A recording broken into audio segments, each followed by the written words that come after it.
Yeah.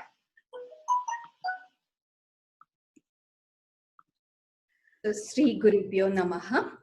So today my topic here is Ayurvedic concept of digestion, and I really want to say thank you to Mona Bhatt. So what exactly the Ayurveda stand for? The word Ayurveda, it's literally meaning, many of you know, it's a science of life. It's a science of living.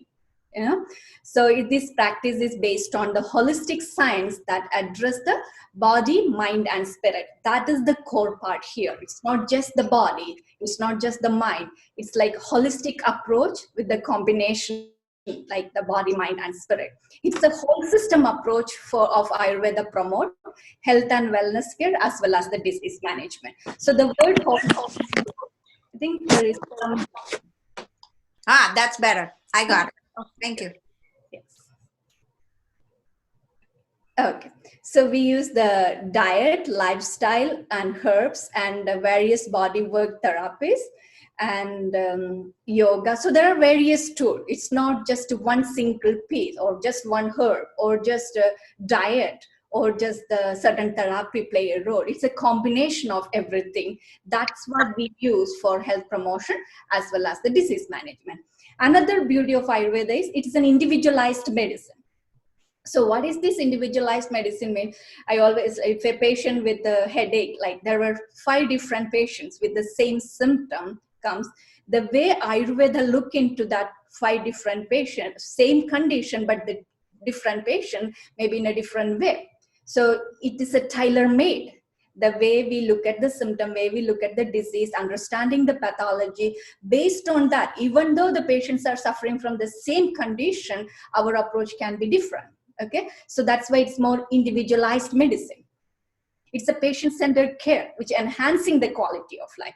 The another beauty of Ayurvedic medicine here is, even when a patient is going through the treatment, it's not only treating that specific condition as well as the patient overall quality of life is improving, because there is a process of education is happening. When a patient going through the Ayurvedic treatment, we teach them the daily routine, seasonal routine, or the dietary aspect, and then the herbs and some of the major thing they need to follow in the lifestyle changes. So that helps them to improve the quality of life.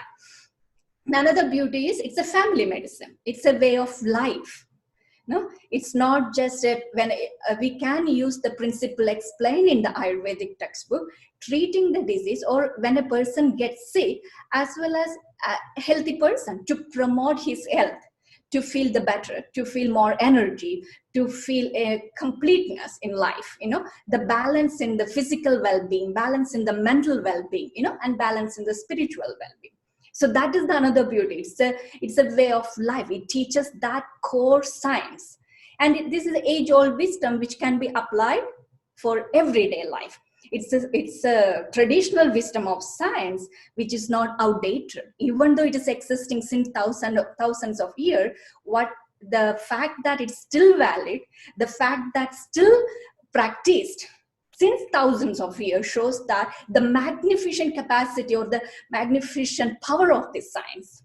Okay, so this is some of the very primitive, basic understanding of Ayurveda. I'm not going very in-depth foundational principle here. I just want to showcase how powerful this science is and what is the unique feature of this science.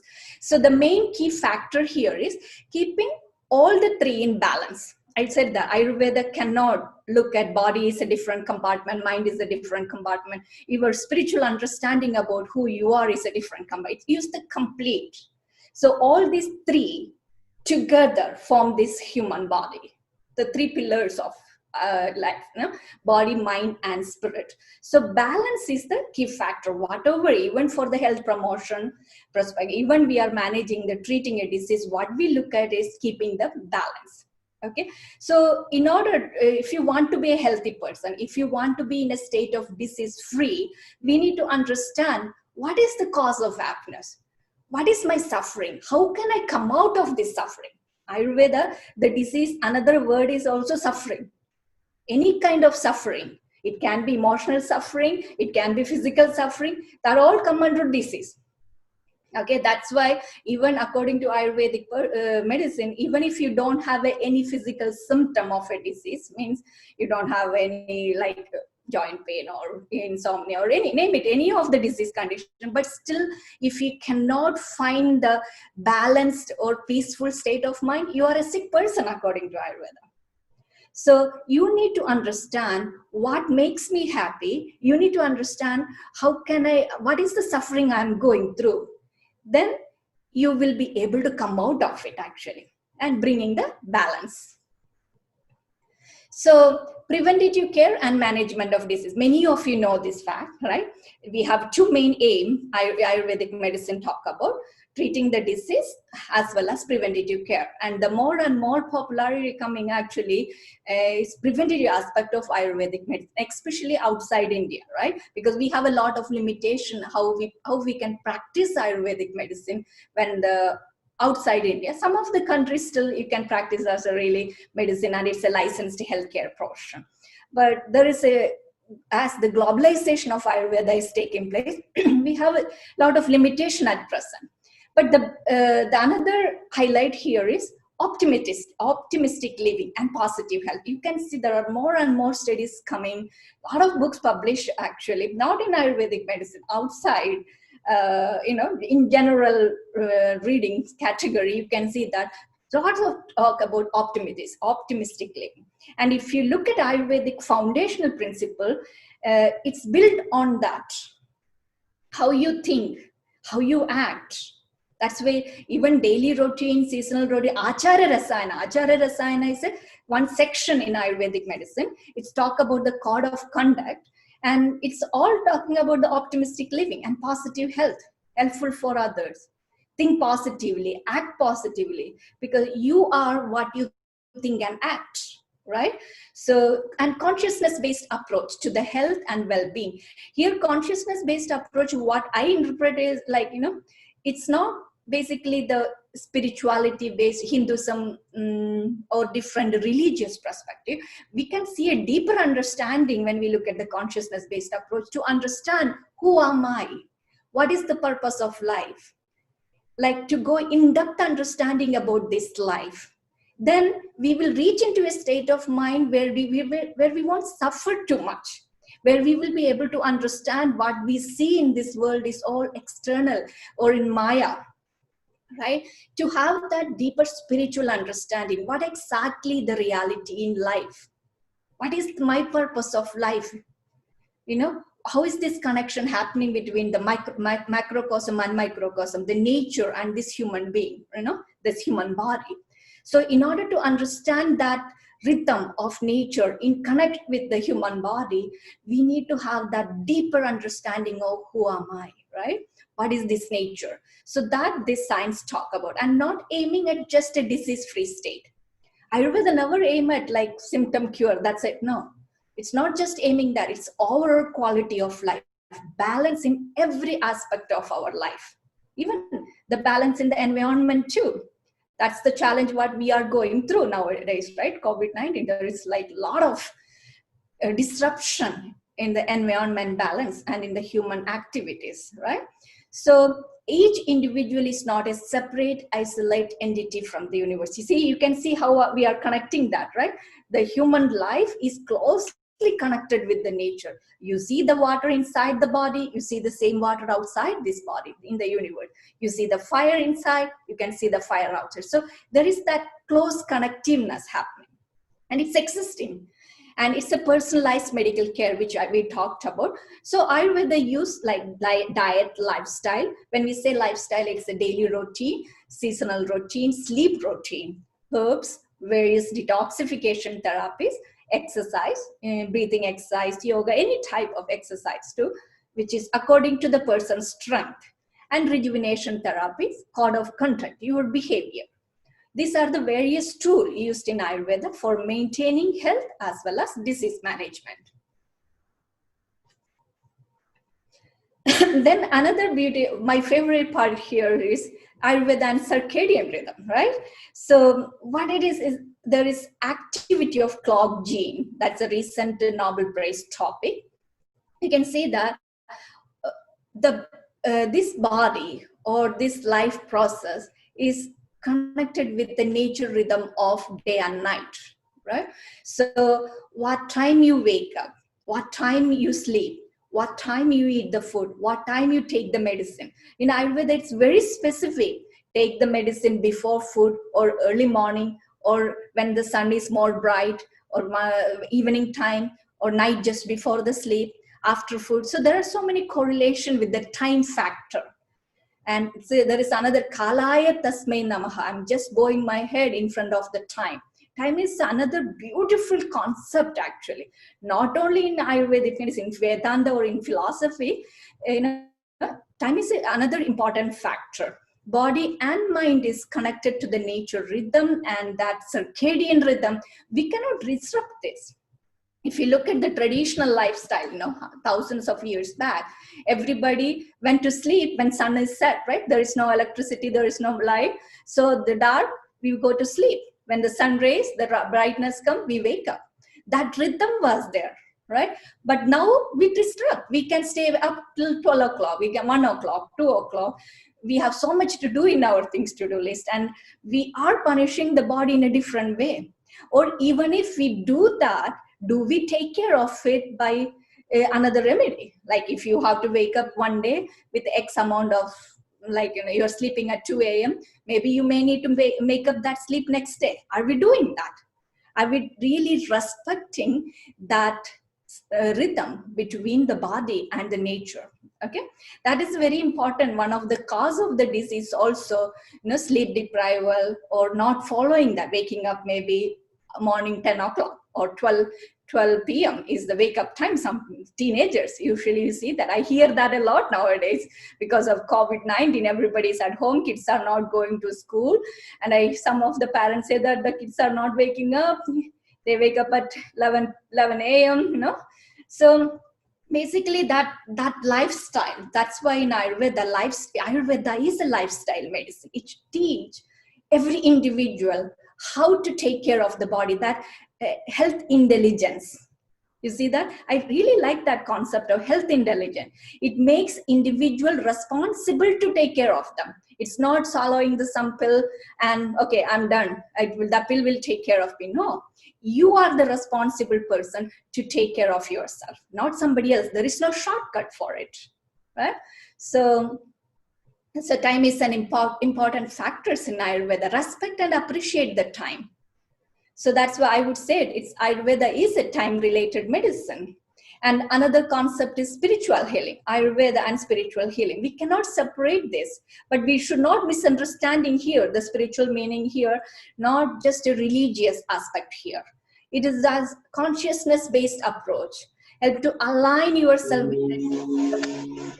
Help us to understand the purpose of life.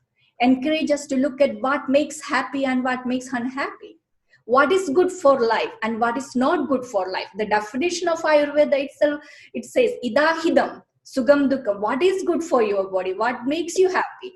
That is what the core principle of Ayurveda. So that's why you cannot separate from Ayurveda from the spiritual healing concept, right? And even recently, I always tell my students to WHO definition, they have included. Previously, it's only the balance in the physical body, then physical body and mind. Now they have added physical body, mind, and spirit here, right? So all these three combination is very important. And we can also see there have been a lot of research study coming up, important of spirituality in medicine and its application to the clinical practice. Patient who are going through the chemotherapy, or patient who are going through post-traumatic syndrome, the role of spiritual healing. So it's slowly coming back, evidence-based approach from Ayurvedic perspective, as well as tying into that spiritual healing component here. Okay, so as I said earlier, I can briefly sum up before I go to the digestion. I just wanted to explain, it's a lifestyle as a medicine, and it's a pillar of life. The way Ayurveda look at it, we cannot separate the lifestyle practices if we are looking for a health promotion. And it will actually align with the current epidemiological data. Most of the disease, 70% of all cause of mortality is a lifestyle disease. right? So most of the chronic diseases are considered from the lifestyle, inappropriate lifestyle practices. Like you can see overweight, not getting enough sleep, sedentary or luxurious lifestyle, or people who are working hard. They spend all the money, work so much hard and earn all money, and later we spend those money to take care of ourselves. We forget to enjoy the moment. We forget to ask ourselves, what makes me really happy? We forget to ask ourselves, what makes me really peaceful? Do I have a time to listen to my own breathing sound? Do I have a time to listen to my own, the food what I am eating, and chew it and just be in that moment? Do I stay in the moment, or do I go always fast forward or backward? That slowness, the stillness, do I enjoy that? It's a time for us to ask. That is, this science make us to think the value of lifestyle practices. So enjoy the life, need to understand the purpose of life, need to find the time for yourself. We are responsible to our own health and well-being. Nobody else here. When you are a small kid, maybe your parents may take care. But after that, you are, individual is the responsible. And when each individual take that responsibility, there is a community taking that responsibility. Then we can develop that strong community who value this aspect of our life. I always tell see, we are not a waste box. When you eat food, look at the food. Because the food what you eat is going to be the blood in the body. Food what you eat is going to be your circulatory system, respiratory, whatever that energy which is producing in the body, right? So then pay attention to that. Is this something good for me, right? Don't postpone it. I don't have time now. I will start cook food maybe after 1 year or after 3 months. Now, no time. My kids are very small. I think now I can only get the food from outside. I don't think I have time to do that. But what is important in your life? What you give the most? What do you prioritize in your life? That's what we need. And why should we prioritize these lifestyle practices? So Ayurveda is a science of life and personalized medicine which encourage the patient to participate in their own wellness. That is the beauty here. We educate the patient.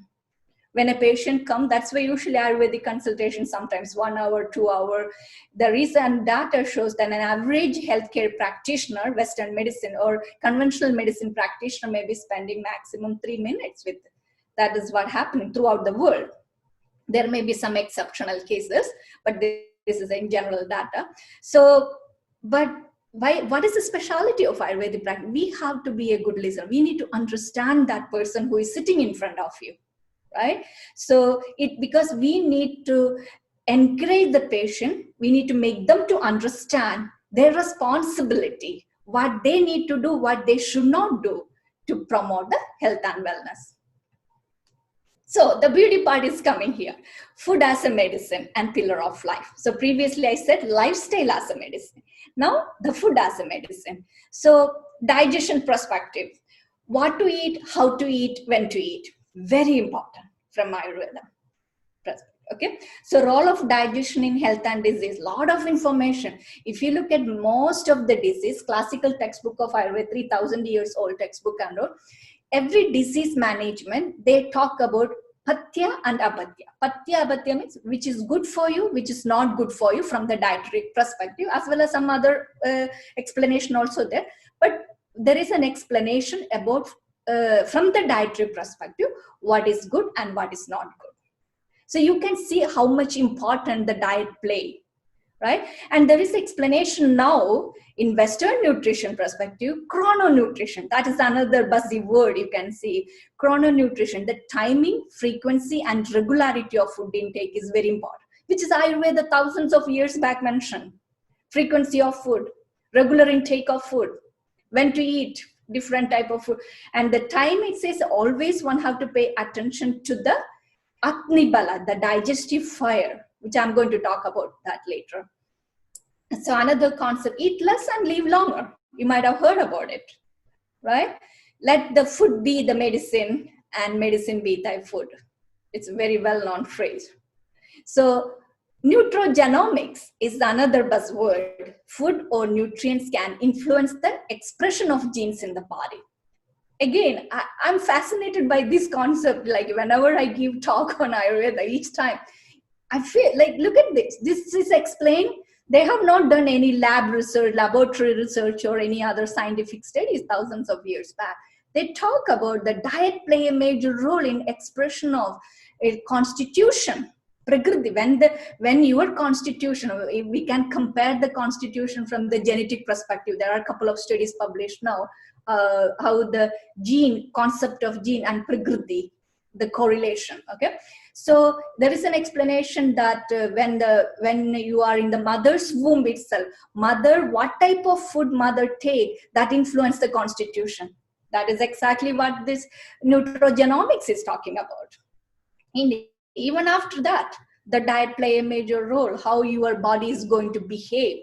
You might have seen, if you're eating a lot of spicy, oily, fried food, after some time, you will definitely suffer from an acidity or some other problem, right? So the food definitely, what type of food we eat definitely reflect on how we feel. So the quality of food, quantity of food based on individual is very important. It's important to understand the concept of Agni. When we talk about the Ayurvedic concept of digestion, we cannot separate, we cannot move forward without talking about Agni and formation of Ama. And I will talk more, what is Agni and what is Ama.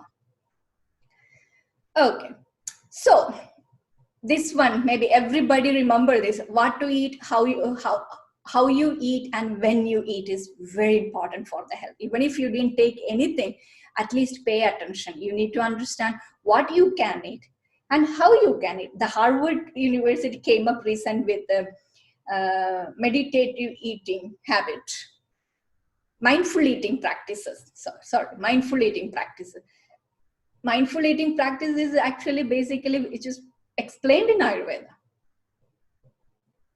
It's a beautiful concept which everyone should follow this. But what's happening in the current scenario, we have a lot of lunch meeting, dinner meeting, right? There is no lot of problems discussed, so much noise around. Some people eat always at the restaurant now because of the COVID-19 situation may be different, but look at it.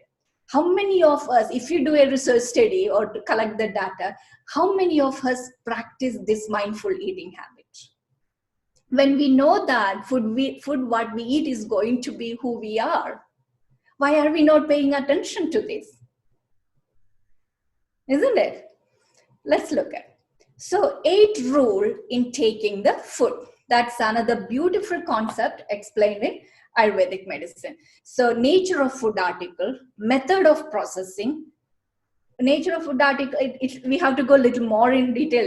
This topic itself, we can talk about more than 10 hours, but I have to, within 1 hour, we have to finish this topic. So only certain topics I'm going to highlight it here. Method of processing is important, like how you are preparing the food. What are you combining the food with? Are you combining heat and cold together while eating? That's not good for the body. Quantity, based on the person. It's not that everybody is in the same quantity. It varies based on your digestive fire. The quantity of food what you eat is going to be different. Type of food what you can eat also different based on your digestive fire. And also, we need to pay attention where this food is coming from. I would highly recommend seasonal food and seasonal vegetables, seasonal fruit. What is growing in that particular season and where you are. It's not that during the rainy season getting mango from China or mango from India. Right? So it's because our body is getting used to that climate and body can easily digest food grown in that particular season and that region. It'll be much beneficial for the body. And the time, what time are you eating? Are you eating your dinner at night, 9 o'clock or 10 o'clock? Your digestion will definitely get affected. Right? So it's very important. And then Ayurveda talk about lunch should be your largest meal of the day. Dinner should be something light to digest. Try to eat something warm food. I will talk about that. And under rules governing the intake of food. That's a beautiful explanation, rules governing the intake of food. If we can practice that, I kind of feel, and I have seen among my patients too, they feel overall much better, the strength is better, the energy is better, and wholesomeness of individual who takes the food. That is also very important. So what are the rules governing the intake of food? So one should take warm food. Try to take warm food as much as possible, which helps the digestion. And based again, if the patient have more warm symptom and heat symptom, we can change it a little bit. But in general, try to take the warm food. Try to include untossed food, not too much dry food.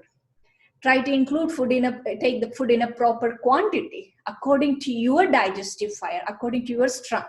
Take the food. And take the meal only when the previous meal is digested. That's very important. If you're not feeling hungry, you don't have to have 3 times a day meal. If you don't feel hungry, if you feel really heavy, keep a little bit fasting. That's okay, right? So pay attention. So when you eat the breakfast, by the time lunch, 12 o'clock, if you're not hungry, just skip it. Wait for it. Appetite should be strong enough so that the food, what you eat, get digested properly. And one should take the food in a proper place, not driving a car and eating something. Once in a while something happen, can understand, but not all the time. You have to sit in a quiet place and look at the food. And if you go much more depth, like you touch the food, you feel the food, you smell the food, when you chew it, you hear the food. Basically, we are using 5 senses there. 5 sensory organs, sensory perception is a beautiful concept in Ayurveda, actually. Maybe we can talk some other time. The importance, why sensory organs we need to take care. What is the importance of sensory perception? How the imbalance in the sensory perception can cause the disease, right? So even while eating the food, we can use these principles. We don't have to use always spoon and fork and all the plastic things in the mouth. I'm not saying that I'm completely against. Each country has its own culture. We have to respect it. But you can wash your hands properly and you can touch before you eat the food. You can touch the food. You feel it, right? You smell it. The food intake is the process. It's like something auspicious ceremony. It was like that thousands of years back. Everybody in the family sit together and then quiet. When you take the food, before the food intake, they pray. Not only in Hinduism, different countries had the similar culture. They pray in front of the food and look at the food. And then we should be thankfulness that we have the meal, right? We should value it. We should not waste it. And we should not take it too fast and too slowly. It's not watching the TV and eating the food. Some people finish the food 1 hour till they finish one serial or tea or some movie, right? So it's very important not to hurry, not too fast, not too slowly. Not talk or laugh while taking the food. With the full concentration. And one should take the food in a prescribed manner with due regard to his own self. We need to look at what's your constitution, what's your imbalance, what energies, what guna or quality is imbalance. Is it hot? Is you already have too much heat in the body? Or if you already have too much cold in the body? If you already have too much dry qualities in the symptom, then you have to adjust the food what you are taking based on that. And then, so now you kind of have an understanding of the food, basic core principle, how the Ayurveda food, looking into the food, right? The dietary aspect or ahara. Now we need to pay attention. So the food what we eat, or it's in the apple or mango, it's not in the form of the blood or new energy, right? There is that converting factor playing a role here, right? The food what we eat need to be converted into a nutrient format. And what is that energy? From Ayurvedic perspective, that is because of the AGNI. We call it AGNI, the transformatory energy. So that's why it says that one should pay attention to AGNI, that transformatory energy, while eating food. Even before you take the rejuvenatory type of therapy, any kind of rejuvenatory type of therapies, herbs, diet, lifestyle, one must pay attention to the AGNI, the digestive fire. So Agni is the predominant of fire element which govern all transformation. So it's not only the digestion, okay? Agni has much more higher function actually than converting the food into a nutrient format. So the primary function of Agni is digestion, absorption, assimilation, and transformation. So what happens if this Agni is not functioning properly? There will be this weak Agni, okay? It can lead to Aama. I will explain a little bit later what is Aama. So when Aama form, that can lead to disease. So what happened, it result impairment of metabolism. So there is the synonym for the disease from Ayurvedic perspective, there is another word called Amaya. The reason for the disease called Amaya is majority of the disease, this Ama is there. These undigested metabolites, we can translate, but it won't be a complete justification if I translate into undigested metabolites. It has a much more deeper understanding. That's the challenge, right? We cannot translate the Ayurvedic word exactly into English. It won't get that full capture. The meaning won't come completely. But just for understanding purpose here, it's the undigested metabolites. So I said that the Agni means it's not only just the digestion, all right? It's not only looking at the transformatory energy. It has much more function, right? That is, it's responsible for visual perception. It is responsible for your brightness, your energy, your courage, okay? And its complexion, it's maintained the constitution. It gives the confidence. If your Agni is good, you're very confident. You have a fearlessness state. In a sattvic way, fearlessness stage, it can be sattvic way, rajasic way, tamasic way, different way can it happen. But in a sattvic way, if your Agni is functioning properly, you get into that state of mind. It creates the joy, ability to, kind of balance in the thought process some extent when the Agni is strong. So cheerfulness, laughing, contentment, and provide mental clarity, intelligence. All that the Agni has. That's why one type of Pitta, the Sadhaka Pitta has a correlation with Agni, right? That is a similar energy, kind of similar energy, but not exactly the Agni. But Sadhaka Pitta, it's more intelligence, comes that Agni factor, the Pitta factor. Okay, so don't think that when we say Agni, it's just for the digestion. It has much more in-depth meaning. So what are the function of Agni? What does it do? So as I said, it creates the affection, interest, enthusiasm, tissue, nutrition, production of tejas, like the brightness, production and utilization of prana, the vital energy, maintain intelligence, provide strength and vitality. For all these things, we need a proper functioning of this Agni. Impairment of this Agni happen, your digestion won't take place properly, your thought process won't take place properly, you don't feel much happy, you feel tired, heavy, fatigue, dissatisfaction, no confidence, dullness, you carry like sluggishness in your thought and action.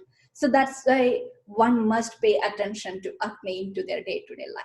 And that again correlate with your what type of food you eat. Agni can affect depend on if you are choosing a wrong food, if you are choosing a wrong lifestyle activities. That's why I wanted to connect that lifestyle activities earlier. It's very important. Okay, so now let's look at the Aama. So I said that if Agni doesn't function properly, there is a formation of Aama. So what is Aama means? Aama, it's a word. Aama here, it's a failed digestion. Because your Agni doesn't function properly, because your Agni is weak, then what happened? There is a failed digestion, not indigestion, the failed digestion. It happened in Rasa Dhatu. Sorry, there is a spelling mistake. Rasa Dhatu. So I'm not going very deeper in the concept of Dhatu. It's one tissue, like the food what you eat, convert into a nutrient format. And that on that nutrient format, the special type of Agni works and form the first Ras Dhatu. In Ayurveda, there is a concept of Dhatu which give the bulkness in the body. Okay, so and this nutrient is not forming properly. So what happens is if you have digestion, you have at the risk of developing Aama. So Aama is not indigestion. Aama is a failed digestion. Okay, so if you have an indigestion, there is a chance that there is undigested metabolites can be formed. So Ama denote the deranged process of digestion and metabolism. That's the key point here. I think Anaka, somebody's microphone is on. If you can mute, that will be helpful. So Ama denote the deranged process of digestion, deranged process of metabolism. So what happened then when the digestion is disturbed, when the metabolism is not happening properly, that build up the metabolic byproducts in the body. So if the metabolic byproducts get accumulated, there the disease process started. And even few years back, I read an article actually. It's not in Ayurvedic medicine. It's a research article. It shows that there are correlation between the chronic disease, this metabolic accumulation of metabolic byproduct. And I was so happy to see that, because that exactly Ayurveda talk about, right?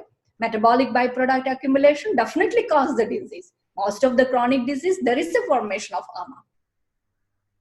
So Ayurveda is a valid science, even though it is a traditional wisdom of science, even though it is not lab tested or randomized controlled trial is not done thousands of years back, but you can validate the principle what is explained in the classical textbook even till today. And I'm sure it is going to be the same even in the future.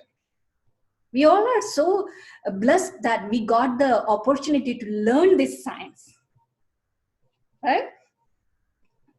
Okay, so now let's look at the formation of Ama. So first, I said that the digestive fire become weak, right? Because of the causative factor, your lifestyle practices, wrong diet, or wrong mental, thoughts process, emotionally stress, like working too hard, not being happy. There are so many causative factors which talk about why acne can be deranged, okay?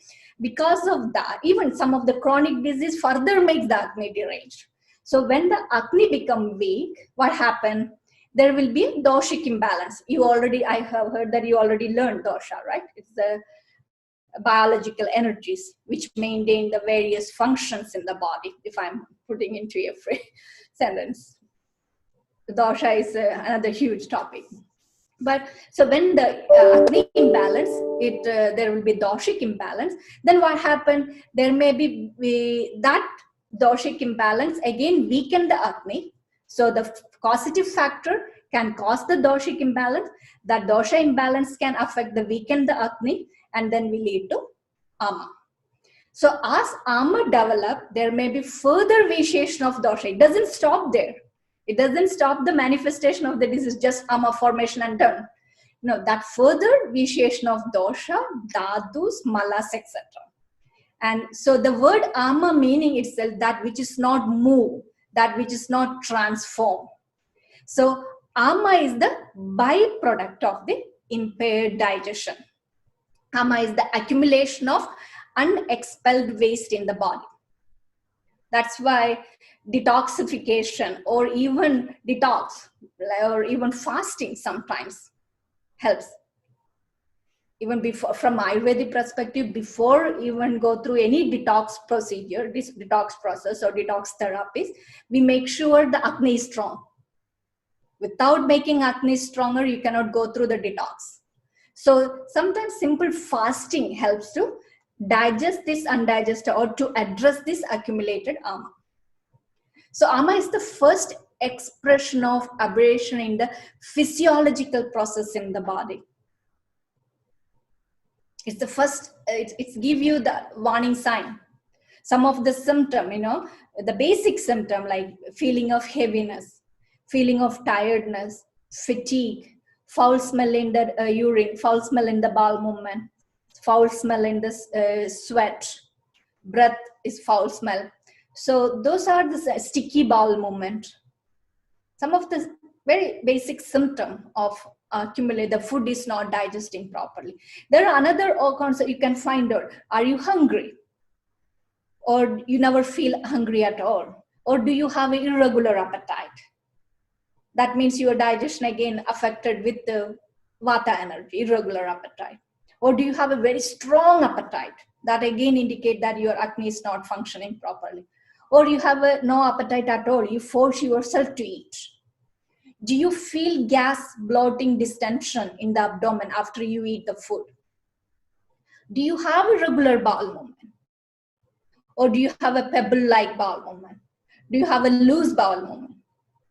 Or do you have to strain a lot to have a bowel movement? Or you have a normal bowel movement, but at the end it comes out sticky. So these are the certain things symptom you can pay attention to and determine whether your digestive fire is functioning properly. If you have a good digestive fire, your appetite should be good, not too strong, not too low. Good appetite. There should not be heaviness after you eat the meal. There should not be gas and bloating or distension in the abdomen. There should not be any foul smell in your urine or bowel movement. There should not be gas formation, right? So these are the simple things you can pay attention to look at your digestion. So due to the hypofunctioning of AGNI, Aama is also, that's how the Aama is formed. So Aama is also understood to be created from the Rasa Shesha. So it's not immediately after the nutrient part. When that nutrient part going to convert into a different tissues from Ayurvedic perspective, that first tissue itself not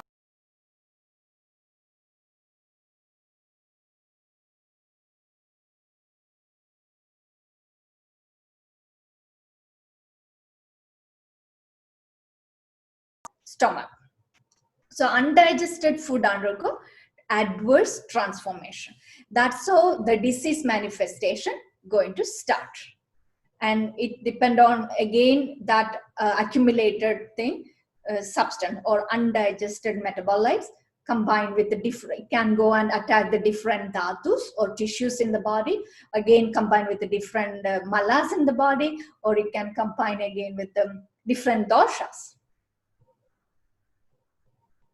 Then the disease manifestation start. So in Ayurveda, the disease management is breaking out this pathology. If you understand what is happening in the disease manifestation, and if you can break out that pathology, there the healing is starting. So outcome of Aama, what happened? So retention of an improperly transformed substance or group of substance in the body. It can remain latent form in the body. It can develop into a substance that can cause blockage, functional and structural disturbance. It's not only functional, there can be, after some accumulation, some deformities can form. You might have seen in rheumatoid arthritis, there are certain joint deformity. So if you don't address it on time, if you don't take care of it on time, it can lead into a different structural deformity or structural disturbance. Infection, growth, inflammation, structural disintegration, all this can happen because of Aama. Chronic inflammatory changes. So you look at how the digestion play a role to become a structural deformity in your body too. How the digestion play a role that your joints are in become a crooked shape. How the digestion play a role to form a cancer in your body. How the digestion play a role to form a chronic inflammatory changes in the body. You see that? So this is one pathology. There are so many other factors also involved in manifestation of the disease. So Aama can also lead to an improper formation of the physical structures of the body. So cause of Aama, the simple one, not taking care of AGNI. If you don't take care of your digestive fire properly, indigestion, if you are overeating, okay, or maybe not eating properly also, irregular food habit. Some days you eat breakfast at 7 o'clock, some days you eat at 10 o'clock, some days you at 2:30 breakfast. It's like all over irregular. And the same way, irregular, the food which are, some days you eat Thai food, next day you eat Korean food, another Indian food, Italian food, your digestive system get confused completely. Why in the Ayurveda say that one must eat the food which his body is accustomed to it? Why it is saying like that? The one must eat the food which the body is used to, right? Once in a while, if you make a change, you need to how to take care of it. You should know how to take care of it, but not variety. One day very spicy, one day very oily, one day very, different type of food. Sometimes that can cause the confusion. to our digestive system. Try to eat the food what is growing in that particular season. Try to eat the food what is suitable to your body type, what you like, what makes you comfortable. After some time, you know, if you eat ABCD food, it makes you comfortable, not to the taste, okay? Taste of tongue, how the taste perception is different from what make you feel good. If you are, once after you eat the food, if you are feeling heavy, sluggish, really not feeling like, you know, you feel drowsy and all, that means that's not a good food for you.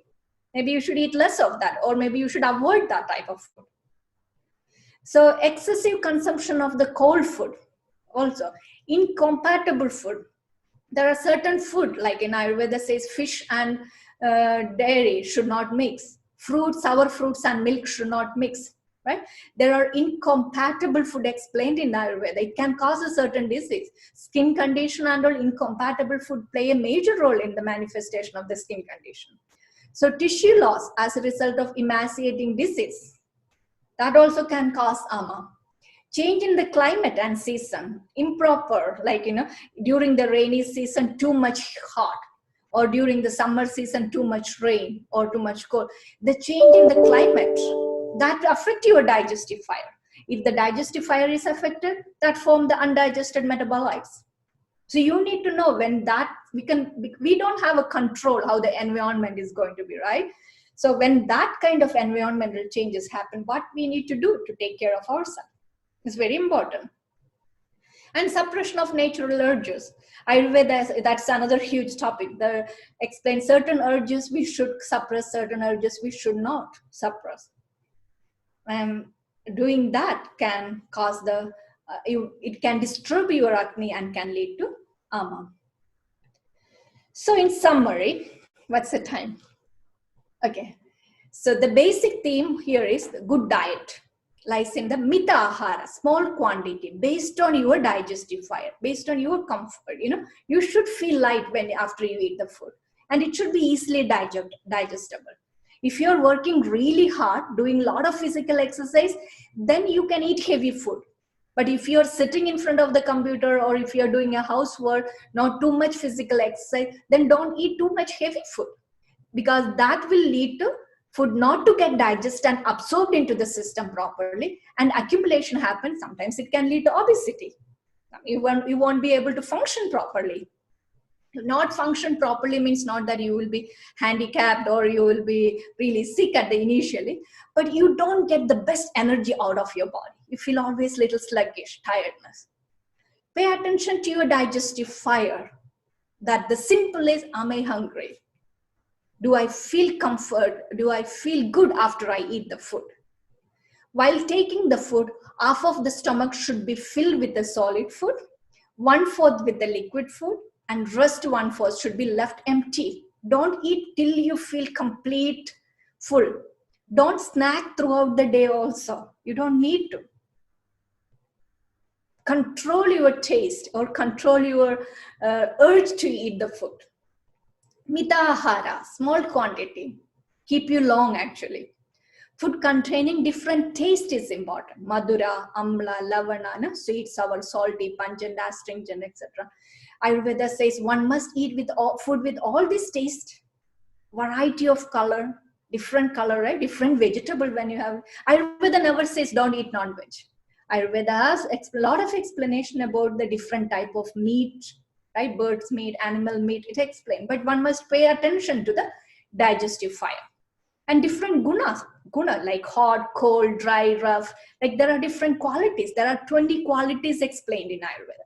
So one must include the food with a different quality based on what quality is predominant in you. You may want to take opposite qualities so that you can bring the balance. Practice mindful eating practices. Sit quietly, look at the food, touch the food, feel the food, chew the food, listen to the food when you chew, and have that peaceful state of mind while eating the food, because you are what you eat and what digest. It's not just you are what you eat, only what you eat and digest. If you cannot digest properly, it accumulates there and it can cause the disease. So I would like to end saying that Ayurveda is a consciousness-based approach to health. It's a spiritual medicine recognizing the phenomenal intelligence in every grain, every seed, all life and all living things. That's it from me. Thank you. Thank you. It's wonderful. So do you think you want to take any questions, or do you have time to do the questions or no? I can go over some question. Yeah, sure. So I think the people have to raise their hands if they have questions, then I will unmute them, or they can unmute and then ask you a questions. Sure. Anybody has it? Okay, Pat, go ahead. Unmute yourself. Sorry, it took me a minute. Okay. Thank you so much for your presentation today. I actually took some notes and it was very interesting. For me, I'm like an elder person now. I'm going to be 70 in a couple months. And I became a vegetarian at least 10 years ago. I can't remember why or whatever. But I know that for me, I think I feel better being a vegetarian. Is there some aspect of Ayurvedic that comes into that or not? No, it's individual choice actually. If you think you feel better, continue with that. I have seen the patient, they like to be vegetarian and they became vegetarian, but after some time they feel very sick. Yeah. They don't feel comfortable, and then they shift back to the non-veg food and they are feeling okay. So it is an individualized perception. So if you think you are good, feeling good after you're eating vegetarian food, that's fine, but make sure you get all the different taste. Ayurveda never say that protein, minerals, vitamin, etc., but you need to mention that you need to make sure that you are getting balanced diet. That's the challenge I notice. Like when people become vegetarian, sometimes they also won't take the milk. There are different type of vegetarian now, not just simple aspect. So then you need to make sure you are getting all type of nutrients. Otherwise, you may have a deficiency. In Ayurveda, also concept of deficiency type of disease. That's it. Thank you so much. I appreciate the color thing. I can't tell you how many times I sit down, I look at the plate, and I want to see a lot of color. It's always the Ayurveda is whatever you do, you need to find happiness. It doesn't matter. You eat, you dance, you teach, any action you do. Are you happy? Are you peaceful? Are you enjoying your life? Then you will get this immense energy in you, and you can build the peace out of that actually. Okay. So it doesn't matter. Find happiness in what you do. Oh, I have, and thank you so much. Thank you. I think there is another one. Noella, you can go ahead. Yes. I'm wondering, do you have any advice for people who can't be on the biological clock? Because I work shift work, so I work in a hospital and I work days, I work nights, so it varies every day and my sleep varies every day. Do you have any suggestions for that or recommendations? Yeah, there is a section in Charaka Sutra talk about the sleep. So if you are sleeping during daytime, if you're working during nighttime, make sure that you get enough sleep during daytime. So basically you can move according to that clock. You can reverse the clock. That can be a little challenging. It won't be exactly the same how the nature clock, because you cannot reverse the nature clock, right? So try to follow regular diet, regular lifestyle. Make sure you are getting good sleep. That's the biggest challenge. People who work nighttime, they don't get enough sleep during daytime. Or they may develop the pattern that 3 days they will good sleep and the another day they will go back to the different way. That again confuse the biological clock in the body. During the sleep, your liver rejuvenate, your spleen rejuvenate, your heart rejuvenate, your complete digestive system rejuvenate. So that's why for me, what I recommend my patient, sleep is the medicine. Some of the disease, just make them to sleep, tell them go to sleep. You can see the difference. The body has its own innate power to heal the body. Each individual has that power to heal the body with using simple technique, diet, lifestyle, sleep, your behavior, etc.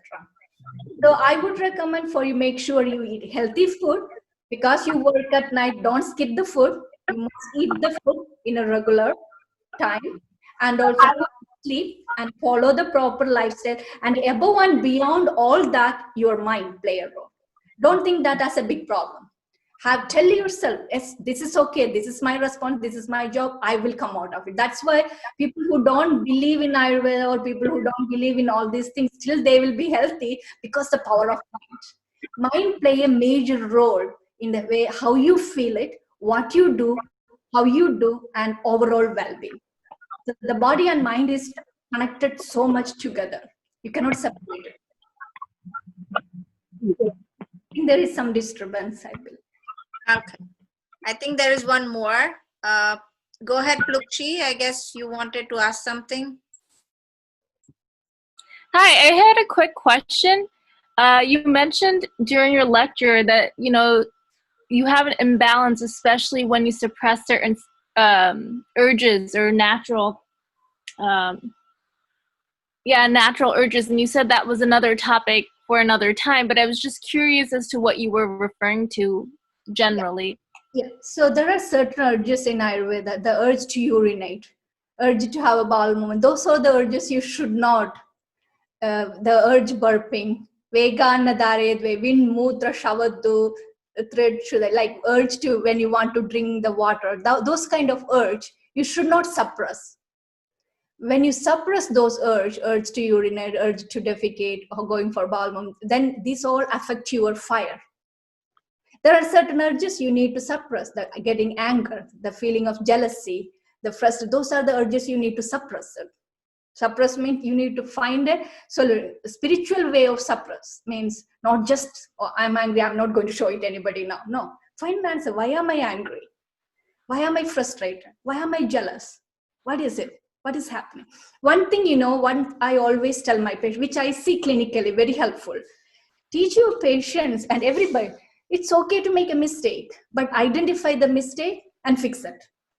We don't have to be successful person all the time, and it's impossible. I don't think any person here always successful. It's okay to fail. It's okay to fall down. But the beauty is, how are you going to get up? How are you going to walk forward? You have to have your own dharma, the righteous feeling. Do your action based on the righteous feeling, righteous thoughts. When you build the life based on that principle, it's easy to move forward. You feel like big, how do I put it? You feel big foundation.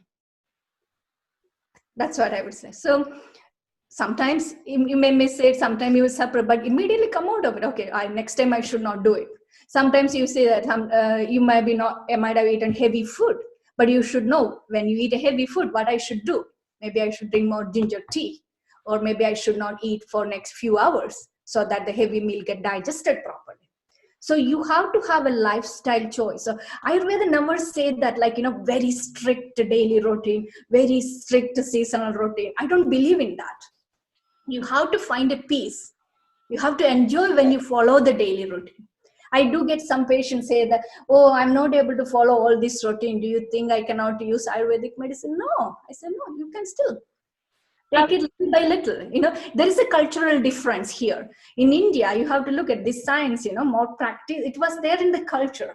People are waking up early, people are eating certain type of meat. But all of a sudden, changing upside down, it may be a challenge. You need to hold your patient's hand, walk them through it, make them to understand why it is important. Why you should not eat X food. Why you should eat this type of food. So there should be an educational demonstration, little by little. We should not make them overwhelmed. I see. I don't know if you mentioned this, or I may just have missed it. What are your thoughts on having water when you're eating your food? Because I've heard from people that you shouldn't drink water while you're eating solid food, but then I know that you also need to drink water to make sure that you're not going to choke.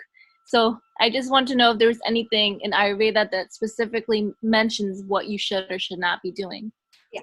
So Ayurveda talk about the drinking water, when you should drink water. So if you want to maintain the weight, you can drink the water in between the food. If you want to lose the weight, drink water before the food. If you want to gain the weight, you drink the water after your meal. So that's a concept explained in Ayurveda. Yeah. But not like in a Western medicine, that approach is not there. This is the concept it explains. So when you say in between, so while you're eating, like you're eating a sandwich, you would drink water with that, and that would just be to maintain the weight. Yes, with Okay, that. I see. All right. Yamini, you can go now, the next. And then Noella, I will unmute you as soon as she's done. Unmute yourself. So my question regarding the lifestyle of here, like people cook the food once a week and eat while they want. So is it favorable to them for not increasing the ama in the body or what? Okay, that's a huge, big topic. Ayurveda says make the fresh food. Even if you go to the spiritual perspective, I think even 3 hours, if we cook the food and wait up more than 3 hours, it's not considered as fresh. I don't remember exactly where is the reference, but I would say cook for 1 week and keeping won't be good, because you are going to keep it in the refrigerator, and then first you cook it, you heat it, and then you're putting it back to the cold, and then you are taking it back to the heat again. There is a molecular level, some changes. We may need to do some research and see what changes at the molecular level are happening at that. But fresh food is always good. Prepare the meal in the morning. If you cannot make 3 times a day, at least make it in the morning. You can have a lunch and dinner. That is the best approach. The fresh meal makes a huge difference. And you might have seen it also. You might have observed, right? If you cook the fresh food and eat, you feel the difference actually than overheating again and again and again eating that food. That's why the restaurant food, you never know what kind of oil they are using, right? They may be using the fried oil to cook the food also. So those are very important. Why nowadays more and more people suffering from the disease? Is this our lifestyle is the cause?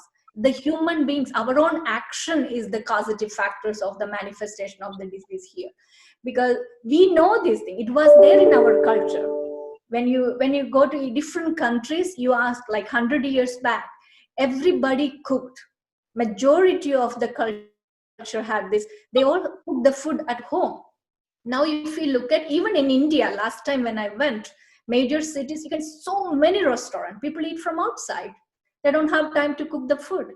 Because our work-lifestyle balance now comes somewhere challenging. So it's a little difficult at that point, But we need to learn method where we can make it simple. It doesn't have to be complicated type of cooking. Simple, which is good for the body, and light to digest meal. That very simple life. Simple life is always beautiful, it's easy. Thank you. I think that's the one last one, the Noella who was asking earlier. She had a question. Go ahead, Noella. Are you there? No, I got my question answered. My hand was still raised. Sorry. I don't have another question. Okay, thank you then. Anybody else? Okay, one last one is Elena. Go ahead. Yeah, I wanted to ask from the perspective of how it affects the AGNI. Does Ayurveda recommend to, as far as vegetables, to eat them cooked rather than raw? Because I know a lot of people focus that it's better to eat raw because with the heating, some of the nutrients are being killed. So I just want to see what's the perspective of Ayurveda on that. I don't think Ayurveda talk about nutrients will be died when you cook the food. That concept I have not come across. But depending on the person's strength, sometimes you can eat the raw food if your digestive fire is really strong. Agni Bala is very strong. You can have, if you don't have any imbalance, especially Vata imbalance and all not there, then if your fire is strong, you can include a raw food. But the concept of the food consumption, if you might have seen in my slide, eat warm food is what they mention. So there is explanation to maintain the digestion, to have a healthy digestion, try to eat warm food. But I don't see the concept which says that don't even eat raw food at all. I don't think so. Okay, thank you. I guess all set. I'm sure, Anupama, you have given more than enough time to us with your wisdom and knowledge. And I really thank you from bottom of my heart that you took a time out to give us this education to the community. And that's what my goal is. I wanted to bring this to a community where we help each other and grow together. That's the bottom line, right? Thank you again. Thank you very much, Monaji. Thanks for this